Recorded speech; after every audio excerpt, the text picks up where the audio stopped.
Mustang. Running good, driving good. This car does drive really good for a 65 Mustang, but my other cars drive better. So I have a few improvements that I want to make to this car. So stay tuned to find out what they are. Welcome back to the shop. Thanks for joining us. We have an export brace from Scott Drake, along with a Shelby drop kit we're going to install today to hopefully make this little Mustang drive a little better.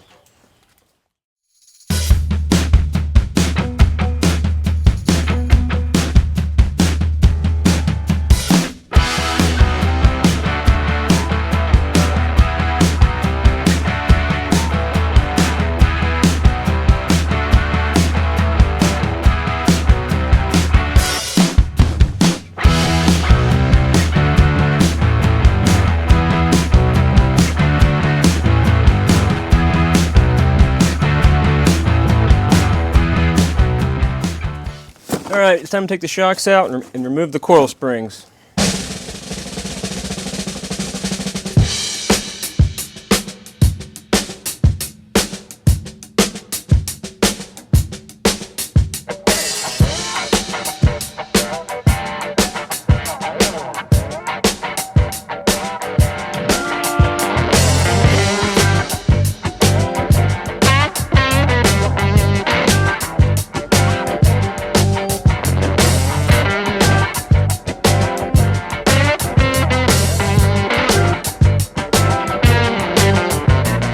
Plate has been expertly marked with pencil, centering these holes just like that.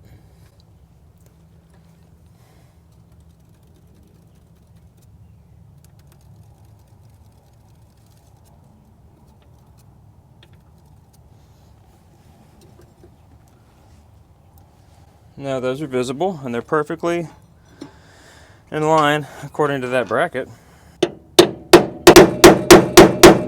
Got those marked right in the middle of those holes. Everything still lines up just how we'd want it.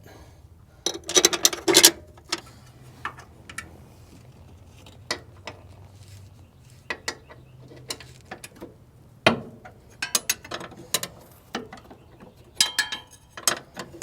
think they might be still in the same spot. Drill time.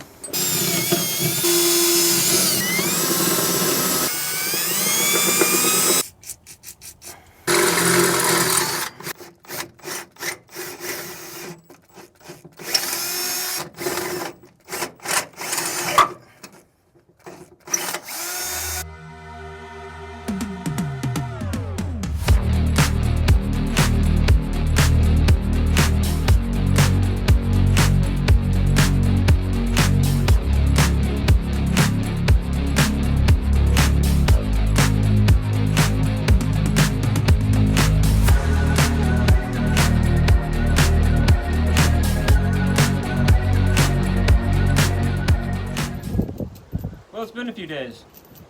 We have the driver's side done, and upon disassembly we found that the inner bushings on the lower tie rod, no, we didn't find that.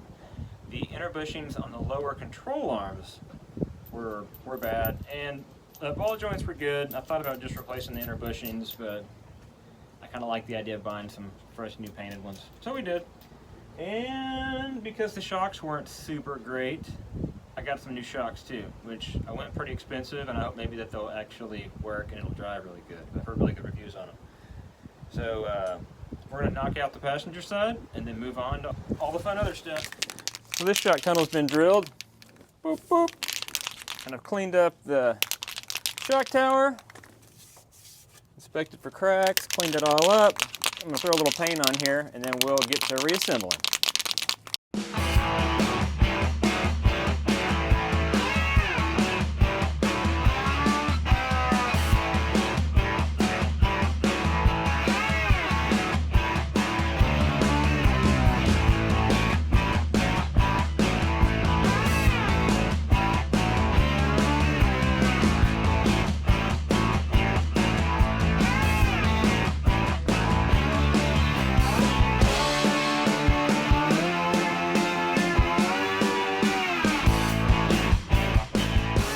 good morning, viewers. It's a bright new day, and we have our front end more assembled than what it was. I want to show you a few things. We didn't walk you through the entire assembly of all this, but it's all pretty self-explanatory. I mean, hell, you took it apart, put it back together the same way. The lower control arm bone is connected to the subframe doghouse shock tunnel bone. And you got your little strut rod up here going back where it goes. Upper control arm is in, and I started off the shimming with 2 in the front, 1 in the back on both sides. I don't remember the thickness, but like the standard-ish thickness. All of my shims are the same thickness. And here's something to get us started off. I have the car sitting level on the jack stands. Relatively level. I know how far off level it is. And so with that being said, this is just some rough estimate stuff, but I have an angle gauge up here, and I can move this up and down, and I can get it to where I know it at least crosses ride height. And the cool thing about the new mounting point with the Shelby drop is that now on the suspension swing, check this out, the angle doesn't really change hardly at all, like near like what it used to. So I'm obviously not looking at the gauge, and you can't see it right now either, but I did this sweep earlier, and I can just tell that this side's too positive. The top of the wheel is going to be sticking too far out. So I'm going to pull some shims out of this one, maybe just have 1 shim in the front. But with that being said, I don't really want to get all fine-tuned on this until I've installed the strut tower brace. I say strut tower brace, the export brace. It already has a strut tower or shock tower brace. So let's take a look at that.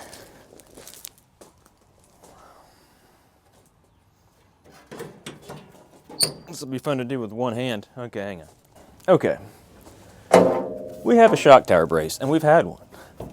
And as many people will say, you'll have to pry these out to put this on.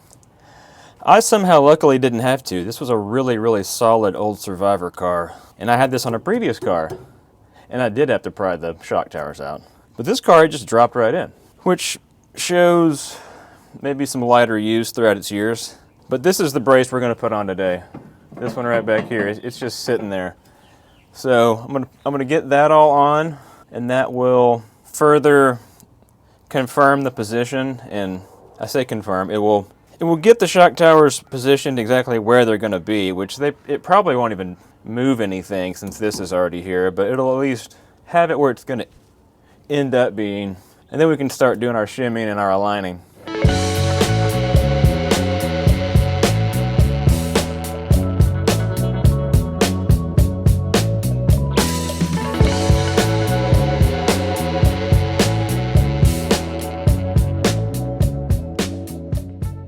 Well, that wasn't so bad, and that brings us to the next part of our fun little upgrade. This was not originally planned, but we're doing it now. When I pulled these old 24-year-old KYB Gas-a-just off, they're pretty used up.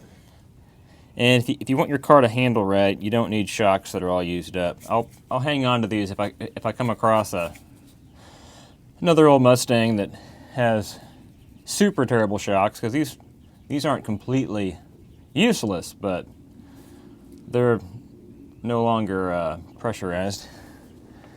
They'll do more than an old cheap shock or something. So anyway, we've got these new adjustable Konis going in, and we're going to install them at the factory setting. If we did want to adjust them, we would do this. We would compress them all the way in, and you'd feel it hook in like a little fork, and it turns this apparatus somewhere, probably down here, I'd say, I don't know. And you can turn it in, I think they say in increments of quarter turn or half turn, and you can go up to, I don't know, 2 or 3 turns. Each time you turn it in, it stiffens the shocks up. But I'm gonna trust these people more than myself because I imagine they know a lot more about shocks than I do. So I'm gonna leave it at the factory setting, at least to try it out. This car is used on the street. I'll bet you it'll handle pretty good, but it'll also handle the bumps.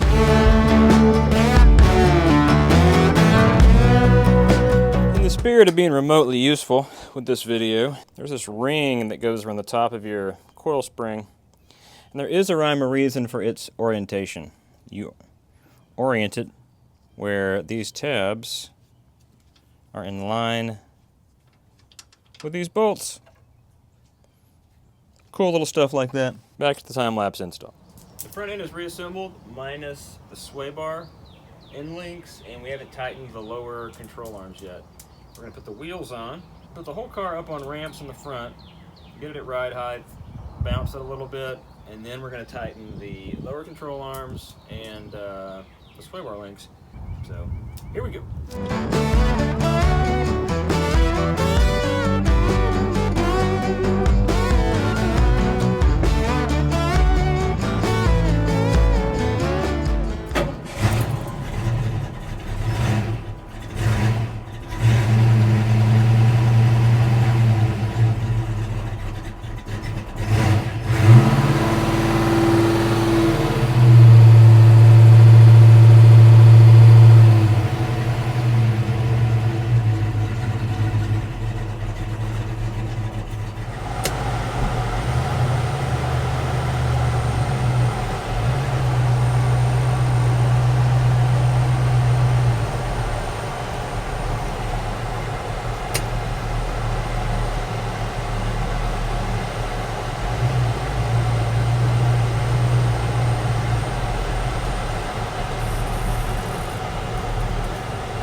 Now I need to grease up the joints, tighten up the lower control arms, and reattach the sway bar. And we might be ready for a test drive. Although I want to do something to the rear suspension too. We need to match the shocks, and I have some new shock plates to install. See how many times we can climb in and out of here.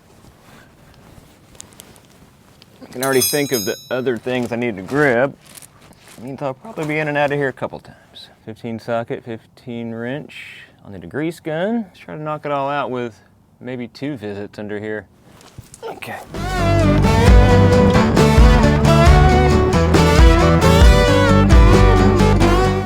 As I may have told you in a previous video, I used to do alignments at, I don't know, different places professionally, at a body shop, some dealerships.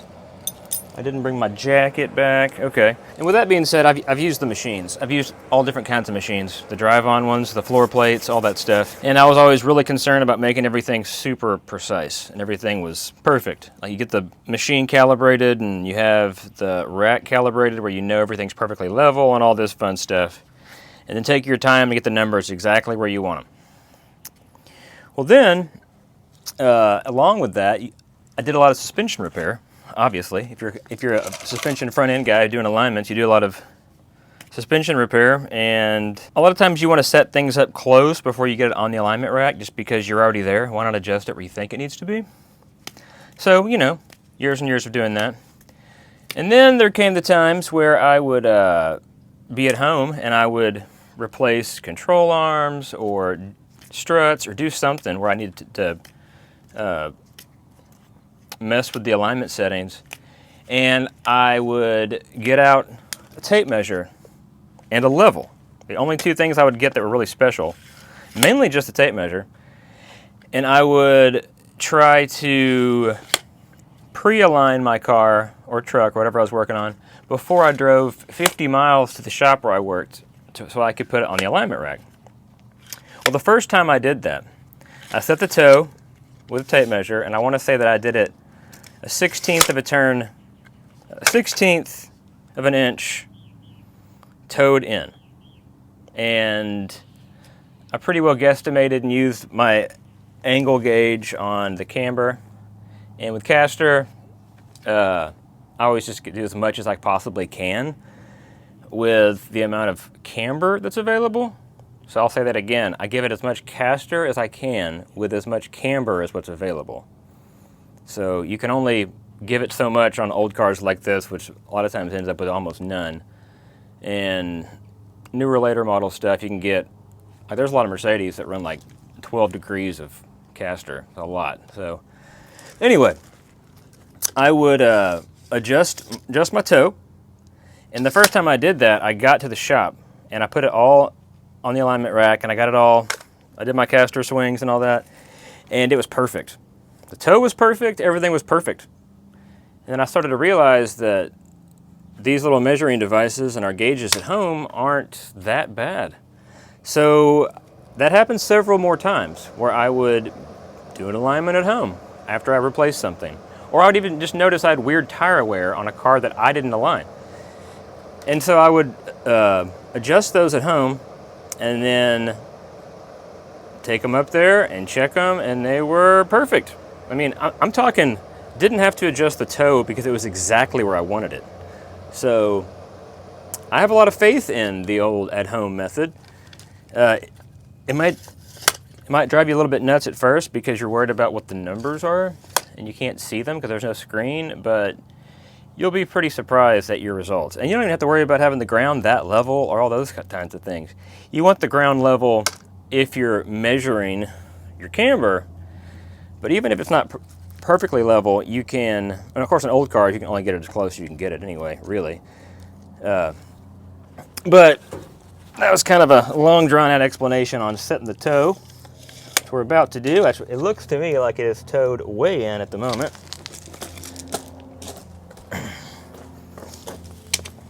And I'm sure it is. One of the main things you have to check for is, like, from the ground, how far up are you measuring on the tire? Because you'll want to measure the same height in the back of the tire and the front of the tire, which is going to be difficult for me to do on these ramps, but I can get it close. I can get it close enough to drive it. What I like to do is I measure as high as I can in the back of the tire, and I duplicate that number to the front. So right now, from the outside of this row of tread, from side to side, I've got 59.25. And I'll come back here and I'll get roughly the same height, and I have a lot more, 59 and 11/16, because it got altered a ton when I relocated the upper A-arms. So now I get to lay on the ground again and adjust. Yeah, and get you some of these pliers too. I got these off the Snap-on truck. They're Blue Point, but they're indestructible, and they have enough grip that they won't exercise your hand too much while you're twisting on something pretty tight. Get back underneath here. Okay, go back to measure. Hey there, little bug. But you're only one of a million bugs that lives on this car. And don't be surprised too if you have to set this, get it perfect, and then go drive it, and then come back and check it again. If you notice it's not the same, maybe it wasn't settled in good. Adjust it again, and keep adjusting it until you come back and you check it and it hasn't changed. 59 and 7/16. 59 and a half. I'm gonna go with that. That's a 1/16 of an inch toe in.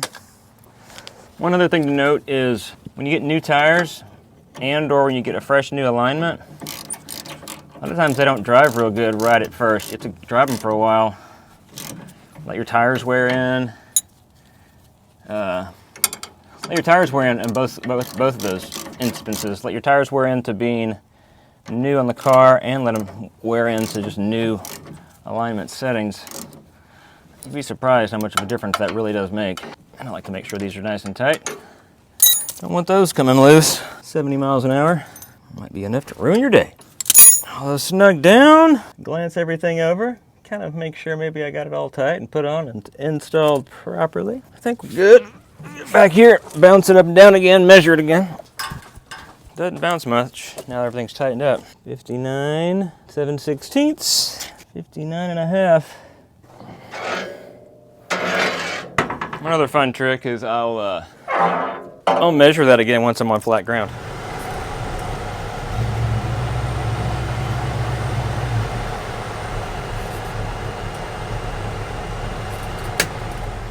I'm gonna double check my measurements, which I just drove backwards, so they might be compressed in that direction, which would compress them to be towed in more. It'd pull the tire out at the back, rather. Okay, see now I'm already seeing different measurements. I'm seeing 59 and 9/16. I'm seeing quite a bit of difference. I'm seeing 59 and 3/8.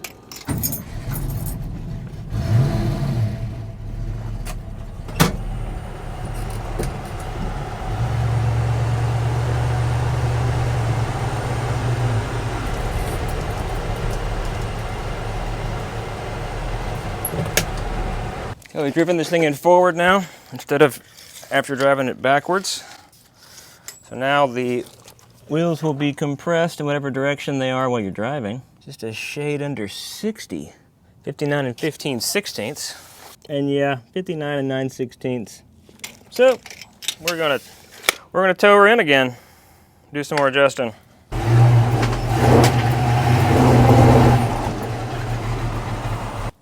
And your measurements are going to be a little goofy because you have all this sidewall.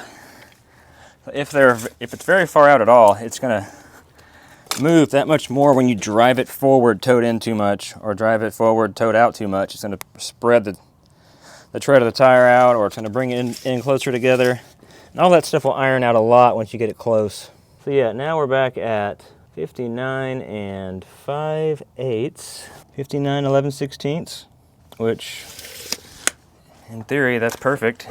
That's a 1/16 of an inch toe in. We haven't driven it on there yet to see how much it's going to move, if at all. Once you finally get it ironed out, you'll drive it and come back and measure it, and it'll be in the same spot. Trust me, I promise. Okay, we backed it out and only driven it backwards. And we have 59 and 9/16, 59 and 5/8. See what I mean? They're getting better. They're staying more true. Instead of a reduction of sidewall flex. Drive it backwards here.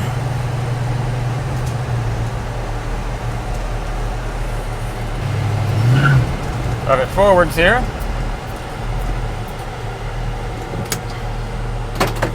$59 and 9/16, 59 and 5/8.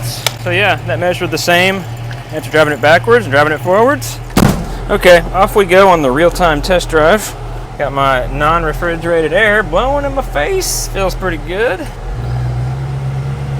Wouldn't hurt me to get a little bit of fuel when I get there. My steering wheel is just a little bit off to the right. Not the end of the world.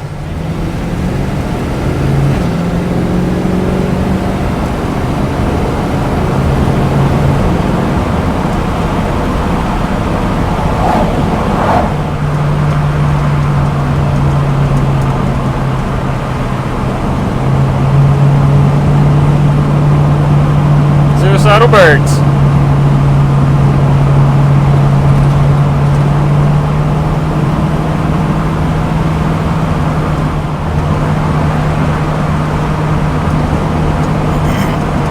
Feels a little better, from what I can tell so far. Feels more planted. Nobody coming, just me.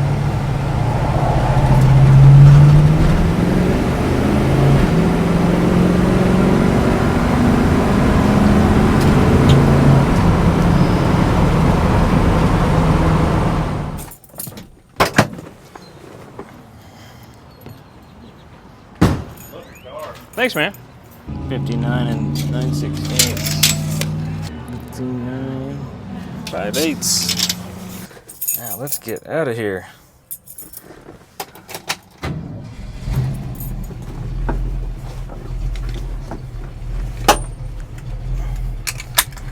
Hey, man.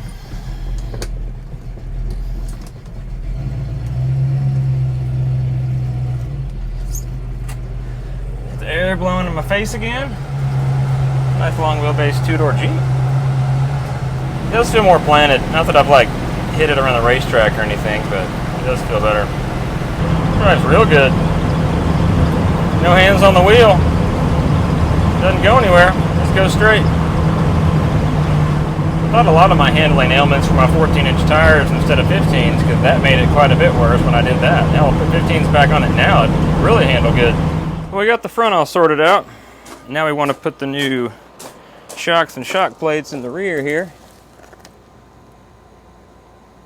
So we're going to need to pull the back seat out, remove the back seat with one hand.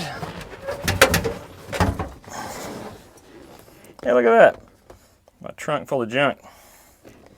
And right here is the top of my old shocks.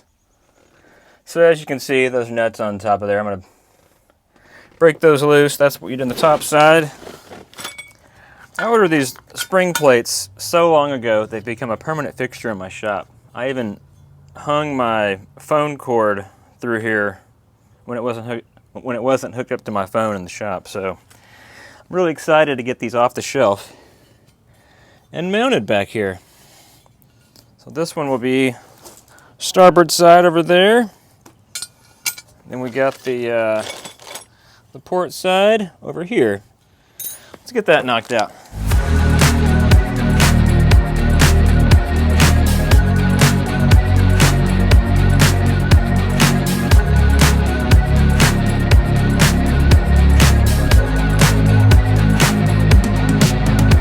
Now that it's nice and dark out here, let's lift this back up off the jack stands. I think the KYBs were stiffer.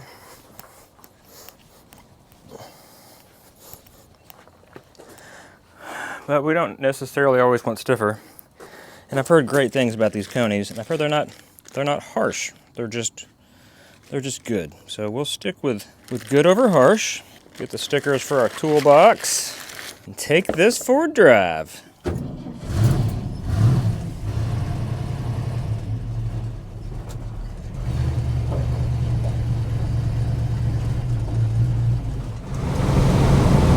Well, that about sums it up.